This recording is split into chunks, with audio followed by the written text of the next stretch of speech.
be a solution is Science with Me. Science with Me. Science with Me. Come, let's do some science with me. Together let's hypothesize, experiment, and analyze. We will have sex on. Science with me. Science with me. Living things. Biology is the study of living things. All living things are made up of very small building blocks called cells.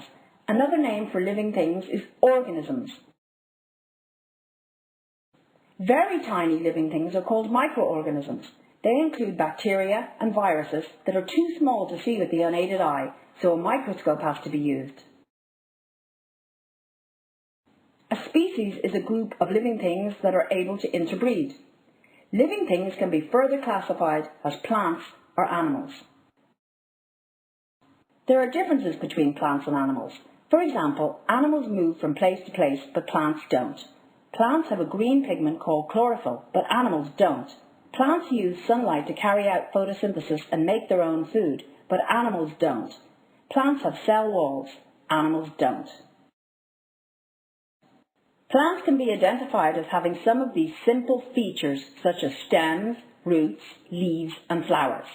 Plants are important because they give us food, oxygen, shelter and medicines.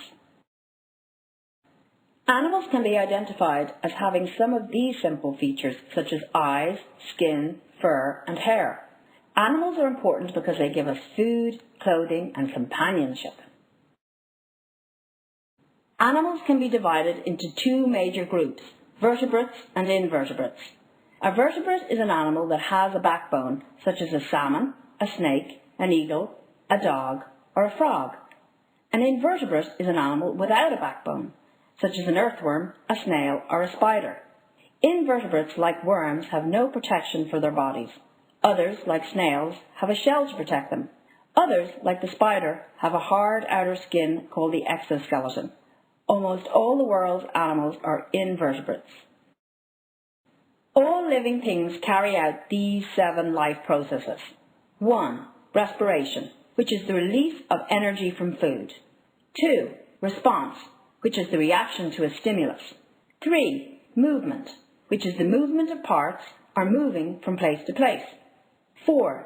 Nutrition, which is obtaining food to give them energy. 5. Growth, which is the increase in size. 6. Excretion, which is the elimination of waste materials. 7. Reproduction, which is the producing of offspring. Now you know that animals move from place to place. Plants don't. Plants make their own food. Animals don't. Plants have a green pigment called chlorophyll. Animals don't. Plants use sunlight to carry out photosynthesis and make their own food. Animals don't. Plants have cell walls. Animals don't. An animal that has a backbone is called a vertebrate. An animal without a backbone is called an invertebrate. All living things carry out these 7 life processes: respiration, sensitivity, movement, nutrition, growth, excretion, and reproduction. Hey, science with me! Science with me!